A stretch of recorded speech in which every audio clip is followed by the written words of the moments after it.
There's one other thing we want to talk about in terms of currents, and that is the difference between direct current and alternating current. Direct current means that the current flows in one direction, and a battery provides an alternating current.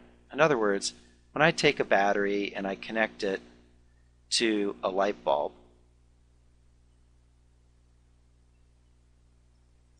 the current is only flowing in one direction. The positive side of the battery provides the current, and that current flows into the light bulb, goes through the filament, and comes back to the battery.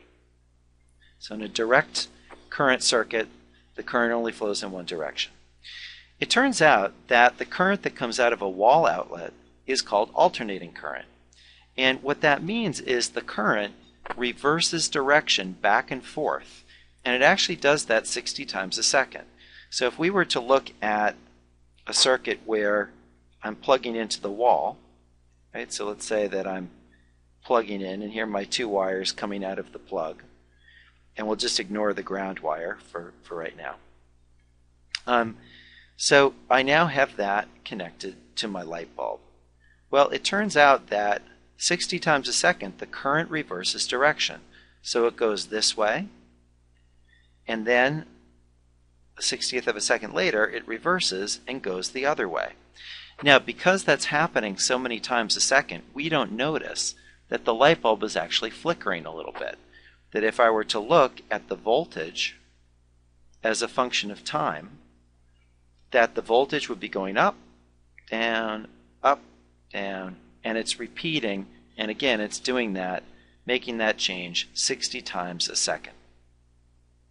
Now it turns out practically for us that when we look at the voltage coming out of a wall outlet and we say that it's 110 volts, that really just tells us that we can treat it the same way that we do the voltage coming out of a battery. That's really what's called the DC equivalent voltage. But it's important to know that really the current is changing direction back and forth coming out of the wall outlets. Let's talk about magnetism. So we've talked about electricity, we talked about electrostatics, which is charges not moving, and we've talked about electrodynamics, which is charges moving, or current. And we now want to start talking about magnetism. One of the things that you'll notice is that as we start to study magnetism, it sounds a lot like electricity. Because we know that with electricity, we have two types of charge. We have positive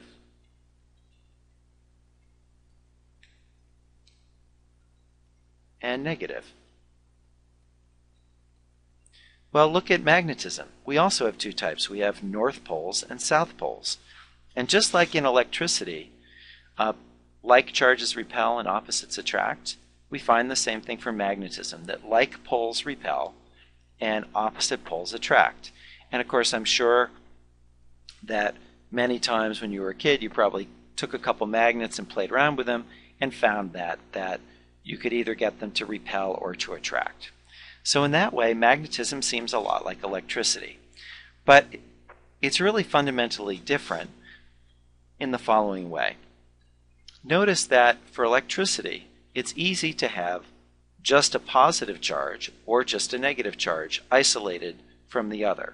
In other words, if I have a proton, that's just a positive charge.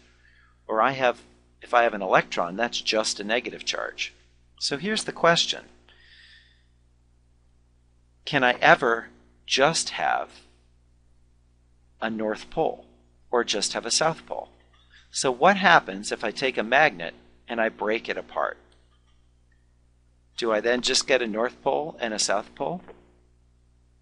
Well, the answer is I don't. When I break it apart, I find that I always still end up with a north and a south pole in each one. So in other words, I've gone from having one magnet to having two magnets. And if I did this again, I would now have four magnets. But each one would have a north and a south pole.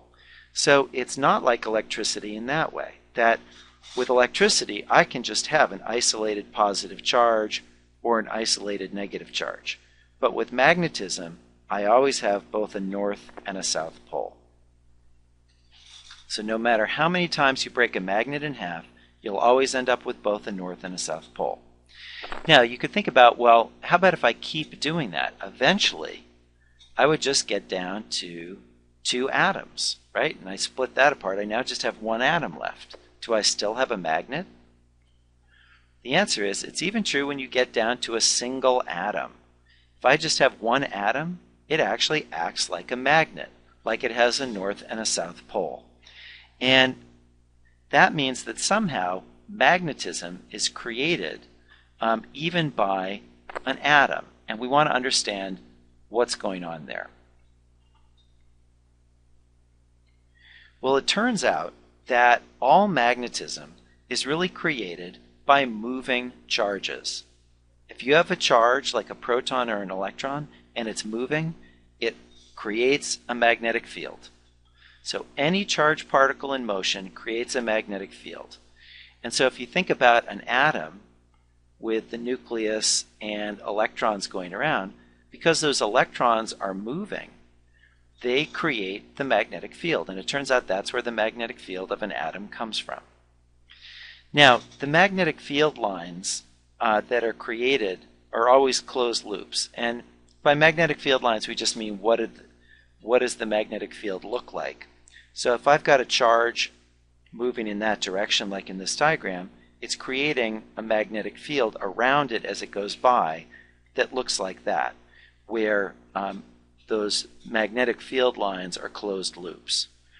And this diagram from the book is trying to give you a sense of how it is that an atom actually creates magnetism. Here's our electron going around the nucleus, and as it moves around the nucleus, it's creating a magnetic field because that electron is moving.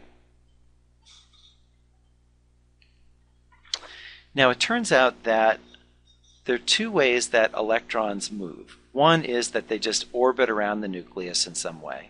So again, we can kind of think about it in a simple way, like electrons are kind of like the Earth moving around the sun. They move around the nucleus of the atom, and that's one type of movement. It also turns out that electrons spin on their axis. And much again like the Earth kind of spins on its axis as it orbits the sun, we can think of electrons as doing that as well. And those 2 movements of the electron, their spin about their own axis as well as how they move around the nucleus, those 2 types of motion is what creates magnetism. Okay? And so if you think about how is it that a permanent magnet has magnetism, it's due to the motion of the electrons in the atoms of that magnet.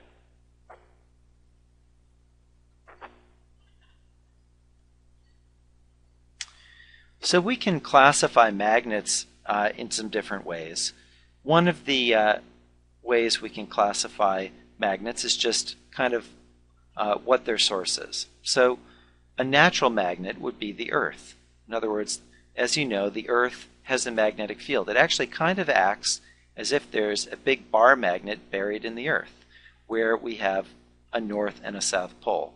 Now, it actually turns out that the north pole of the Earth, what we call the North Pole, is actually a magnetic south pole. And that's because when you take your compass, the north pole of the compass points north. But remember, opposite poles attract, so that actually means that what we call the North Pole of the Earth is actually a magnetic south pole. So the Earth is a natural magnet. We also have permanent magnets, and that would be a horseshoe magnet, which looks like a horseshoe, or a bar magnet, standard magnets that you've played around with probably since you've been a kid. So those are called permanent magnets. Turns out we can also make a magnet by using electricity, and we're going to talk much more about that. But that's called an electromagnet. Turns out that if I put a current through a wire, that's going to create a magnetic field, because remember, moving charges create magnetic fields.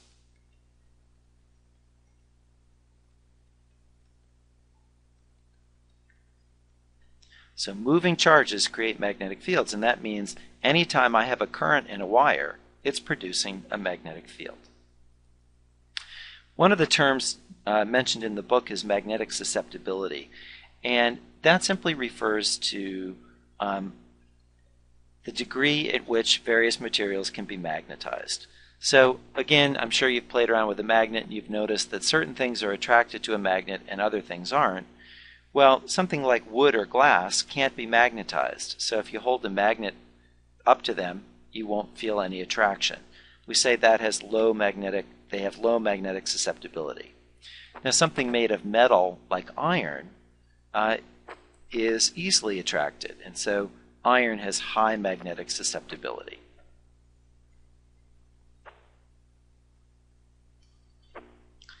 So let's talk a little bit more about permanent magnets. Let me just bring up this diagram.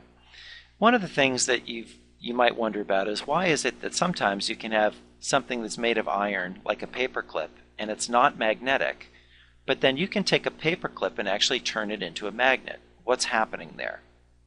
Well, it turns out that inside anything that's made of iron, the little atoms are all acting like magnets because of the motion of the electrons.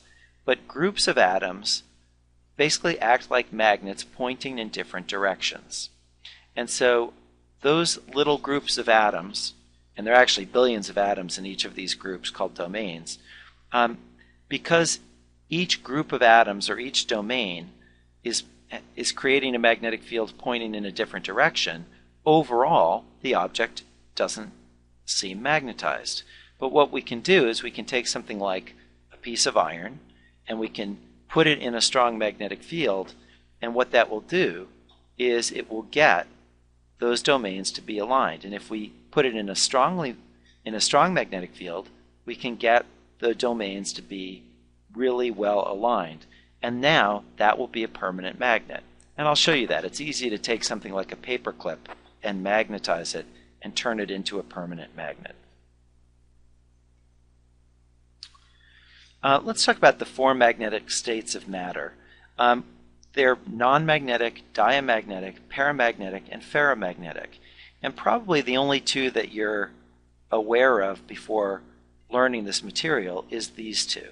In other words, probably if I asked you, you would split everything into either non-magnetic or ferromagnetic. So non-magnetic are materials like wood and glass that are unaffected by a magnetic field. Materials that are strongly affected by a magnetic field are what we call ferromagnetic.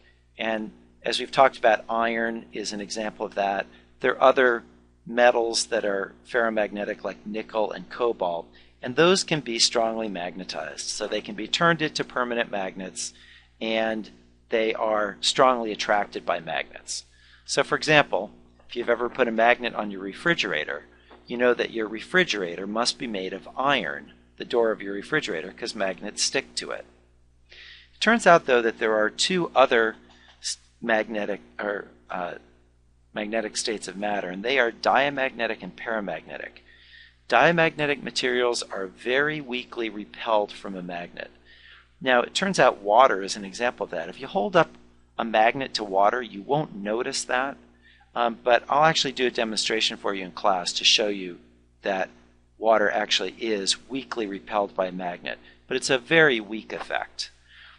The same thing is true for paramagnetic materials in that they are very weakly attracted to a magnetic field.